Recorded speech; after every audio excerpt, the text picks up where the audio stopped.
नमस्कार साथियों, एक बार फिर से न्यू लाइट विद दीपक में आपका बहुत बहुत स्वागत है। आज हम लोग सीखेंगे बोर्ड मास का नियम।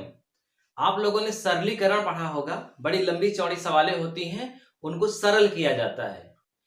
लेकिन उनको सरल करने के लिए आपको एक नियम सीखना है, बोर्ड मास का नियम। तो बोर्ड मास के नियम से जब आप सवाल लगाएंगे तो गलत होने का चांस बिल्कुल भी नहीं रहेगा। तो सरलीकरण में दो प्रकार की सवालें आती हैं। हम उन दोनों प्रकारों में आज पहली प्रकार देखेंगे, जिनमें बिना ब्रैकेट के जो सवालें होती हैं। फिर उसके बाद जो ब्रैकेट की सवालें होती हैं वो थोड़ी सी कठिन मानी जाती हैं, तो उसको हम अलग से अगले वीडियो में उस पर चर्चा करेंगे। ठीक है, तो अगर आप ध्यान से देखेंगे तो वीडियो के आखिर में हम आपसे इसी से संबंधित एक प्रश्न भी पूछेंगे, जिसका सही जवाब आपको कमेंट बॉक्स में देना है। अगर आप प्रतियोगी छात्र हैं तब तो ये वीडियो आपके लिए बहुत जरूरी है।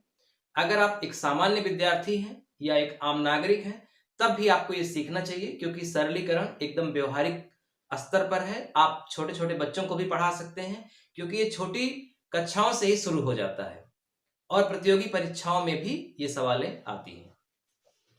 तो सरलीकरण, सिंप्लीफिकेशन। सरलीकरण में दो प्रकार की सवालें होती हैं। एक होती हैं बिना ब्रैकेट वाली, बिना कोष्ठक वाली, और एक होती है कोष्ठक वाली।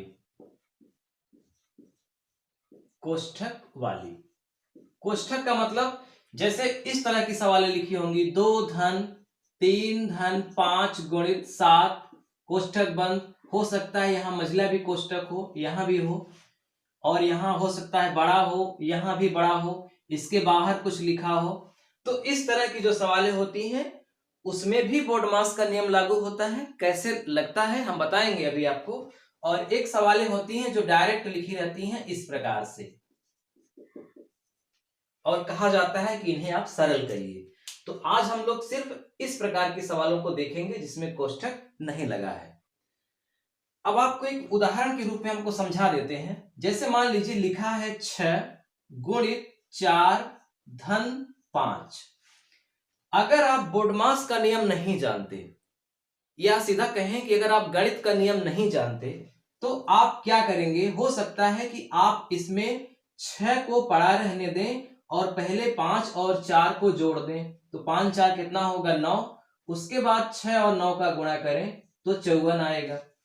अगर आप ऐसा कर देंगे तो सवाल गलत हो जाएगी। लेकिन अगर आप 6 का पहले ही 4 में गुणा करेंगे, 6 चौको 24, उसके बाद 5 जोड़ेंगे 29 आएगा, तब ये सही होगा। तो ये गलती करने का चांस रहता है कि हमें पहले गुणा करना है कि पहले जोड़, कि पहले घटाना, कि पहले भाग, क्या करना है। तो इसी के लिए हम विस्तार से अभी सीखने वाले हैं बोर्ड मास का नियम। देखिए अंग्रेजी में लिखा जाता है BODMAS।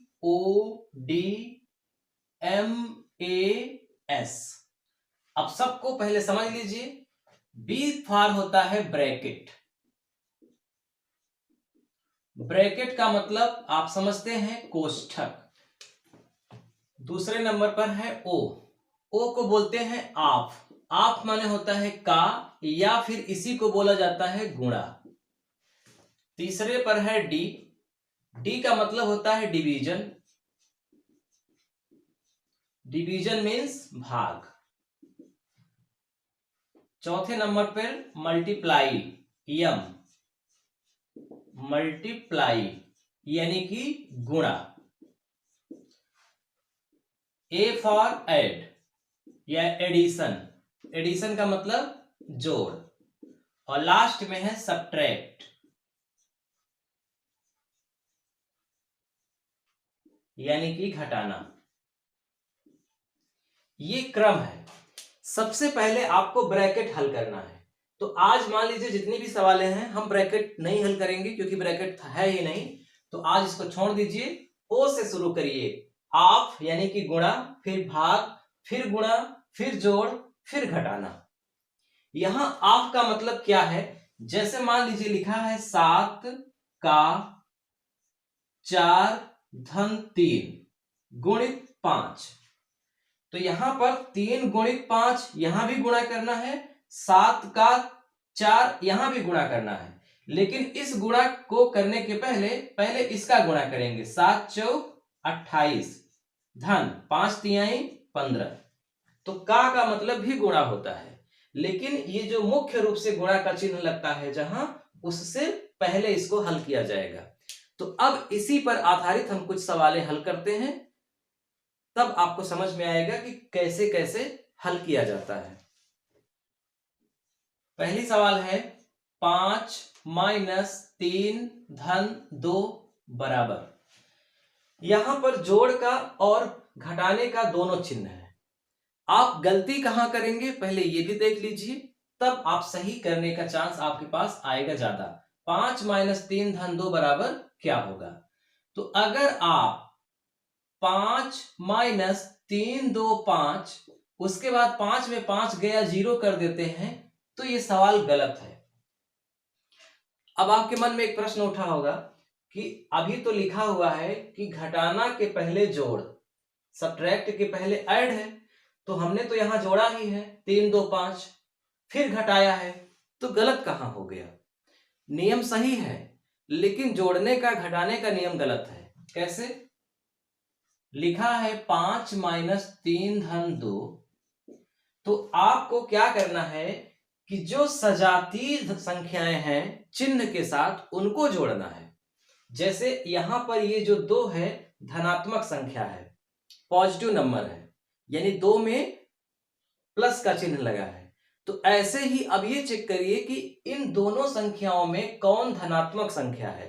तो ये 5 धनात्मक संख्या है, यहां 5 के पहले कोई चिन्ह नहीं है। जिस संख्या के पहले कोई चिन्ह न लगा हो वो संख्या धनात्मक संख्या मानी जाती है। तो धन को धन में जोड़ा जाता है और ऋण को ऋण में। जैसे अगर लिखा है 5 धन 3 माइनस 7 माइनस 4, तो यहां पर हम 5 को 3 में जोड़ेंगे, क्योंकि 5 भी धनात्मक संख्या है, कोई चिन्ह नहीं है। 3 भी धनात्मक संख्या है, क्योंकि साफ साफ चिन्ह लगा हुआ है। तो 5 3 कितना हो जाएगा? 8। फिर 7 को भी 4 में जोड़ेंगे, 7 4 कितना हो जाएगा? 11, और चिन्ह किसका लगेगा? माइनस का। यानी जब हम जोड़ेंगे तो धन को धन में जोड़ेंगे, ऋण को ऋण में जोड़ेंगे, लेकिन चिन्ह जब धन का धन में जोड़ेंगे तो धन का लगाएंगे, ऋण में ऋण को जोड़ेंगे तो ऋण का लगाएंगे। जोड़ने के बाद अब आपके सामने दो संख्याएं हो गई 8 और 11। एक संख्या धनात्मक है और एक संख्या ऋणात्मक है। तो अब इनको नहीं जोड़ा जाएगा, अब इनको घटाया जाएगा। जब एक संख्या धनात्मक हो, एक संख्या ऋणात्मक हो, तब नहीं जोड़ेंगे, तब क्या करेंगे? घटाएंगे। बड़ी वाली में से छोटी वाली को घटा देंगे। वो बड़ी वाली चाहे दाहिनी तरफ हो और चाहे बाईं तरफ। 11 में से 8 हमेशा घटेगा, चाहे 11 पहले लिखा हो चाहे बाद में। तो 11 में से 8 गया 3, और चिन्ह हमेशा बड़ी वाली संख्या का लगेगा। तो चूंकि बड़ी वाली संख्या में माइनस का लगा है, इसलिए यहां माइनस लगेगा। अगर यही 11 पहले होता, ऐसे लिखा होता, तब भी उसका उत्तर -3 ही आता। तो अब यहां पर जो हमने सवाल आपको दिखाई लगा के ये गलत हो गई, उसका रीजन क्या था कि यहां पर 3 ऋणात्मक संख्या है और 2 धनात्मक है। हमने ऋण को धन में जोड़ दिया, जो कि सरासर गलत है। हमें करना क्या है? हमें 5 को 2 में जोड़ना है। 5 और 2 7, और अब जो बगल में 3 है उसे 7 में 3 घटा दीजिए, तो इसका आंसर क्या हो जाएगा? 4। आप ऐसे भी कर सकते हैं, जैसे लिखा है 5 माइनस 3 धन 2, तो आप चाहे तो इन दोनों को एक साथ लिख दीजिए, 5 धन 2, उसके बाद -3 करिए। अब 5 2 7 में 3 गया 4। तो कुल मिला के आप अगर उन संख्याओं को एक साथ करके करते हैं तब भी सवाल लग जाएगी, और अगर एक साथ नहीं लिखते हैं, डायरेक्ट भी जोड़ देते हैं, तो कोई दिक्कत नहीं है। लेकिन ध्यान आपको रखना है कि धन को धन में जोड़ेंगे और ऋण को ऋण में। एक दूसरा भी तरीका है, यही देख लीजिए। हम आपको बता रहे हैं कि बोर्डमास के नियम में पहले जोड़ होता है, उसके बाद घटाना होता है। लेकिन जहां पार्टिकुलर जोड़ और घटाने की ही बात हो, तो वहां जरूरी नहीं है कि पहले जोड़िए और उसके बाद घटाइए। आप पहले अगर घटा भी देंगे बाद में जोड़ेंगे तब भी सवाल गलत नहीं होगी। ठीक उसी तरह से गुणा और भाग में भी आप आगे देखेंगे कि चाहे पहले भाग कर दीजिए चाहे पहले गुणा कर दीजिए, कोई दिक्कत नहीं आएगी। दिक्कत तब आएगी जब गुणा के साथ जोड़ हो, या घटाना के साथ गुणा हो, या भाग के साथ जोड़ हो, भाग के साथ घटाना हो। तब आपको ध्यान में रखना है कि पहले गुणा करेंगे तब जोड़ेंगे, या पहले भाग करेंगे तब जोड़ेंगे। लेकिन जोड़ और घटाने की बात है तो चाहे पहले जोड़ दीजिए चाहे पहले घटा दीजिए। जैसे कि इसमें अगर आप 5 में 3 को घटा देते हैं तो 5 में 3 गया, कितना बचा? 2। चिन्ह किसका लगेगा? बड़ी वाली का। अब बड़ी वाली प्लस है तो प्लस का लगाओ चाहे न लगाओ। आगे क्या है? +2 है। अब 2 और 2 कितना हो गया? 4। तो पीछे भी तो 4 आया था ना जब हमने जोड़ा था। 5 2 7, 7 में 3 गया 4। आप ऐसे न करके ऐसे भी कर सकते हैं। 5 लिखा रहने दीजिए, 3 में 2 को घटा दीजिए, 3 में 2 गया 1 और चिन्ह बड़ी वाली का माइनस का। अब 5 में 1 गया 4। तो कुछ भी करिए सही उत्तर आएगा, लेकिन ध्यान रखना है कि धन के साथ ऋण को घटाएंगे और धन के साथ धन को जोड़ेंगे, ऋण के साथ ऋण को जोड़ेंगे। चलिए कुछ और उदाहरण देखते हैं। 4 धन 6 गुणित 2, ये सवाल लगाना है। मान लीजिए ये दूसरी सवाल है। 4 धन 6 गुणित 2, हमने क्या बताया? अभी बताया क्या? साफ साफ लिखा भी है कि पहले गुणा होगा उसके बाद जोड़ होगा। यहां गुणा का चिन्ह है, जोड़ का चिन्ह है। अगर जोड़ और घटाना होता तो पहले चाहे जोड़ करते चाहे घटाना, गुणा भाग होता तब भी चाहे गुणा करते चाहे भाग, लेकिन गुणा के साथ जोड़ या घटाना आ जाएगा तो पहले गुणा करेंगे। और अगर आप पहले जोड़ देंगे तो सवाल गलत हो जाएगी। तो 4 को सेम टू सेम लिखा रहने दीजिए, आगे प्लस का चिन्ह लगा है, लिख दीजिए। 6 में 2 का गुणा करिए, 6 दूनी 12। अब गुणा करने का मतलब ये नहीं कि 2 में 4 का गुणा कर दीजिए या 6 में 4 का। जिन दो संख्याओं के बीच चिन्ह लगा है गुणे का वही गुणा होगा। तो 6 दूनी 12, 12 और 4 16। यहां पे अगर माइनस का चिन्ह होता तो यहां पे माइनस का चिन्ह लगता, लेकिन 6 दूनी 12 ही होता। अब 12 में 4 नहीं जुड़ता, 12 में 4 घट जाता, तो कितना आता? 8 और चिन्ह बड़ी वाली का यानी कि माइनस का। कुछ और उदाहरण देखते हैं। 4 भागा 2 गुणित 6 माइनस 7 धन 8 माइनस 3 गुणित 2। सरलीकरण की सवाल है, यानी कि कठिन रूप में लिखी है, बड़ी लंबी चौड़ी लिखी है। इसे सरल करना है, यानी कि इसे छोटा करना है। सबसे सरल रूप इसका क्या होगा आपको ये बताना है। तो सबसे सरल रूप का मतलब कि इसे आप हल कर दीजिए। जैसे अगर लिखा है 6 गुणित 5, तो इसका भी सरल रूप क्या होगा? 30 होगा, है कि नहीं? अब 30 से सरल रूप कुछ नहीं हो सकता। अगर आप सोचते हैं कि हम लिखते हैं 25 5, तो ये भी 30 है, लेकिन इससे भी सरल रूप ये है। इसी तरह से सरलीकरण का मतलब भी होता है कि सवाल को हल करके सबसे सरल फॉर्म में उसको लिखो। तो यहां भी सबसे सरल फॉर्म में लिखना है। अब देखिए चिन्ह कौन कौन है? भाग का चिन्ह है, गुणा का चिन्ह है, घटाना का है, जोड़ का है, गुणा का, यानी कि चारों चिन्ह यहां पर साथ में हैं। तो सबसे पहले क्या होगा? भाग। तो 4 और 2 का भाग होगा सबसे पहले, उसके बाद गुणा, उसके बाद जोड़, उसके बाद घटाना। तो 4 में 2 का जब भाग करेंगे, यानी कि 4 में 2 का कहने का मतलब कि 4 रहेगा यहां, 2 रहेगा यहां, 2 दूना 4। भाग के दाहिनी ओर जो रहता है उसे बाहर लिखते हैं और भाग के बाईं ओर जो रहता है उसे बीच में लिखते हैं। इसका आप ध्यान हमेशा रखिएगा। जो भाग का चिन्ह है उसके ठीक पहले जो लिखा है उसे बीच में, ठीक बाद में जो लिखा है उसे बाहर, क्योंकि बाद वाले का ही भाग देना है। तो 4 में 2 का भाग हुआ, 2 आया, गुणित 6 माइनस।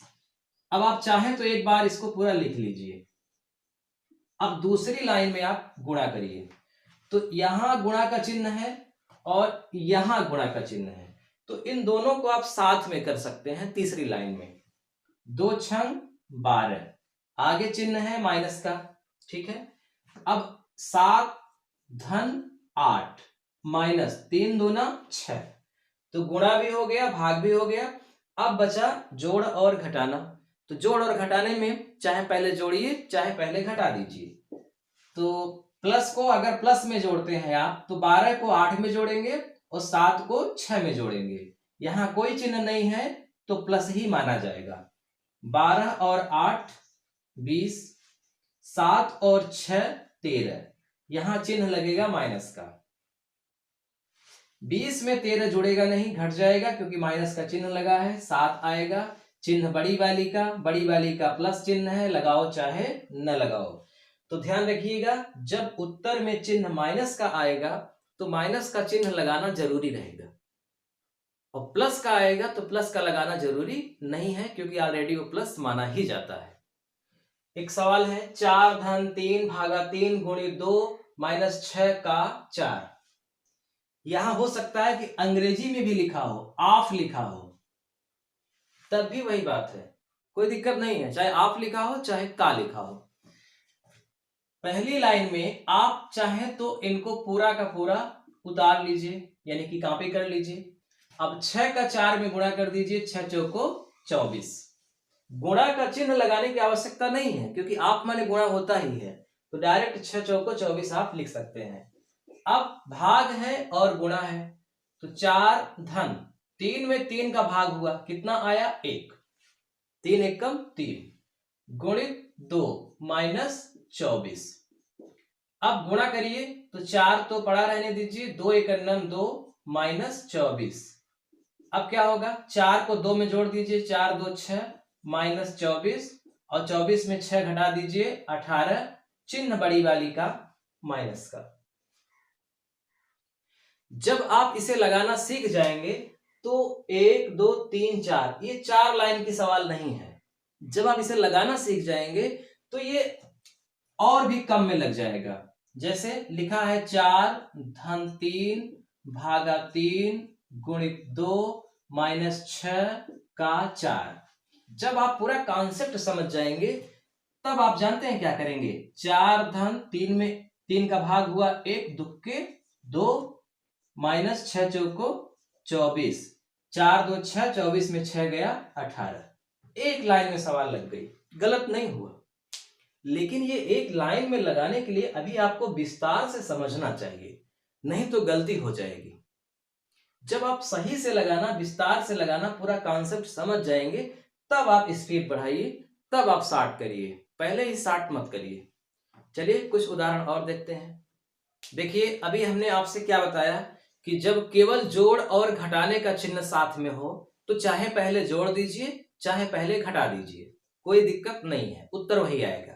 ठीक उसी तरह से अगर साथ में ही जोड़ गुणा के और भाग के भी चिन्ह हैं तो चाहे आप पहले भाग कर दीजिए और चाहे आप पहले गुणा कर दीजिए, उत्तर वही आएगा।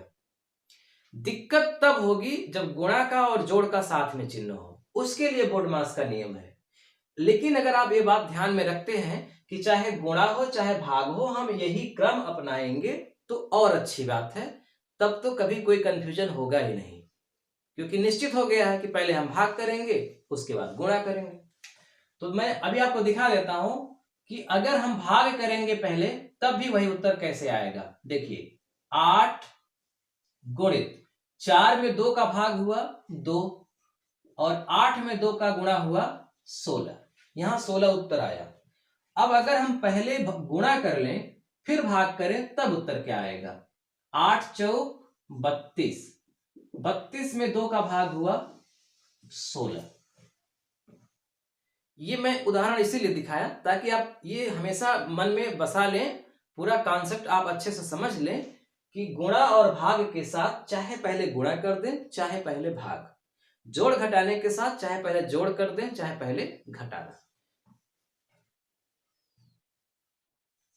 8 माइनस 4 भागा 2। अब यहां पर अगर आप 8 में 4 को घटा दीजिए तो 8 में 4 गया, कितना आया 4 भागा 2, 4 में 2 का भाग हुआ 2 गलत है। सही क्या है? 8 माइनस 4 भागा 2। तो 8 माइनस 4 में 2 का भाग हुआ 2, 8 में 2 गया 6, ये सही है। इसे आप ऐसे नहीं कर सकते कि पहले घटा दें उसके बाद भाग करें, ऐसा नहीं। यहां भाग ही पहले करेंगे, उसके बाद घटाना या जोड़। अब इसी में आपको थोड़ा सा दिखा देते हैं बार का नियम, जो कि हमने इसमें इंक्लूड नहीं किया है। आपको बता दें कि जो ये बी लिखा है, बी के पहले वी लिखा जाता है, बी के पहले वी, और वी का मतलब होता है बार। ठीक है, अब इसका मतलब क्या है आप समझ लीजिए।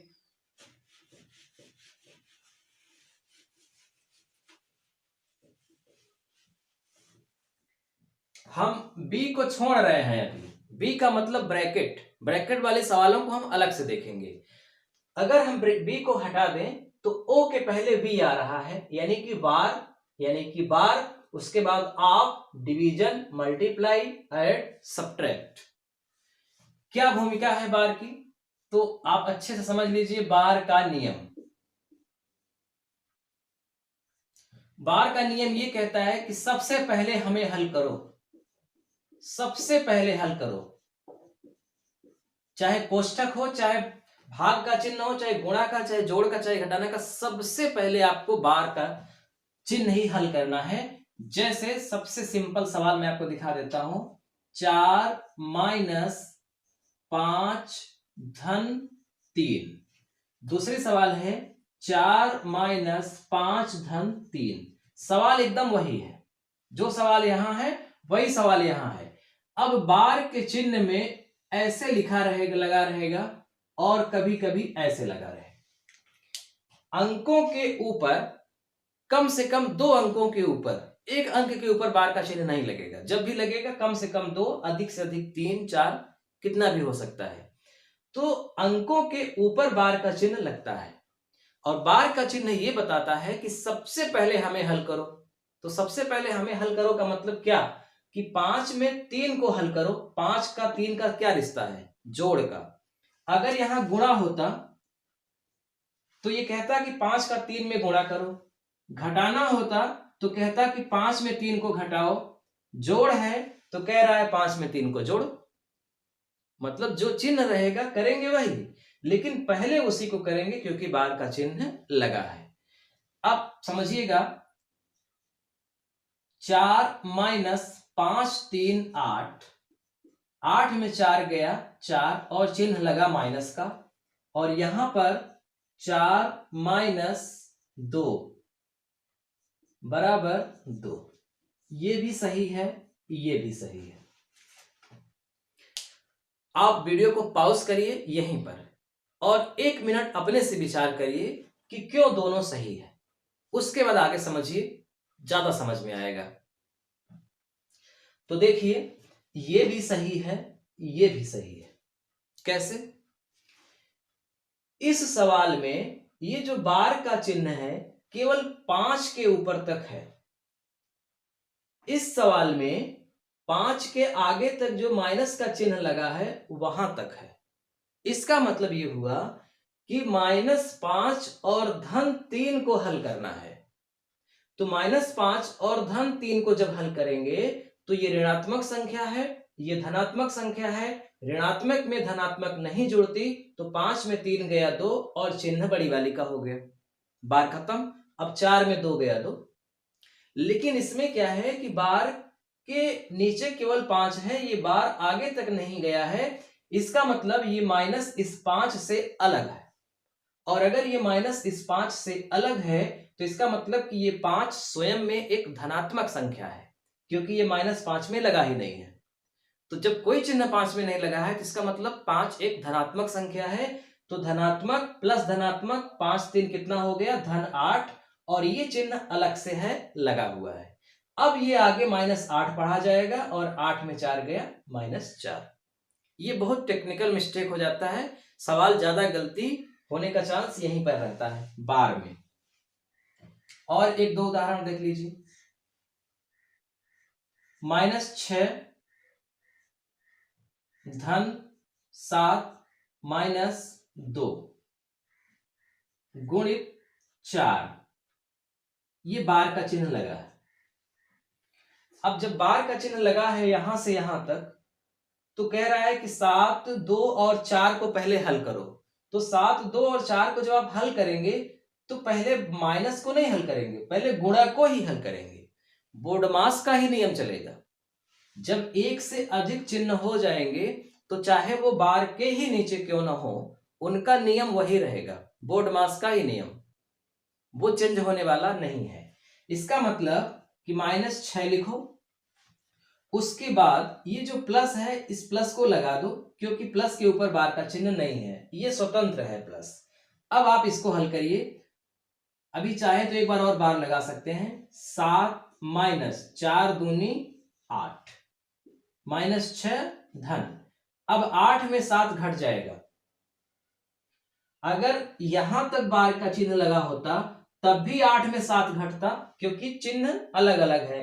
लेकिन ये केवल यहीं तक बार लगा है, तब भी घटेगा, क्योंकि इस 7 में कोई चिन्ह ना होने का मतलब 7 धनात्मक ही है। तो 8 में 7 गया -1।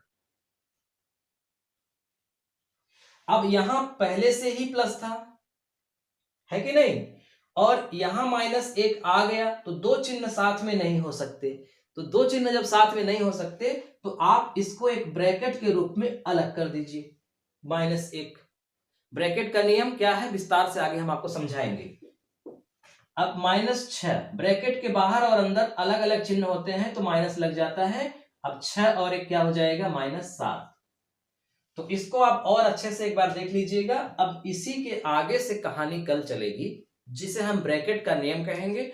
उस ब्रैकेट के भी नियम में बोर्डमास का ही नियम चलेगा, लेकिन सवाल हल करने का तरीका थोड़ा सा अलग होगा। उसमें पहले छोटा ब्रैकेट हल होगा, फिर मझला, फिर बड़ा। तो उसकी चर्चा हम अगले वीडियो में करेंगे। आपके लिए आज का ये प्रश्न है, इसे नोट करिए और इसका जवाब कमेंट बॉक्स में लिखिए।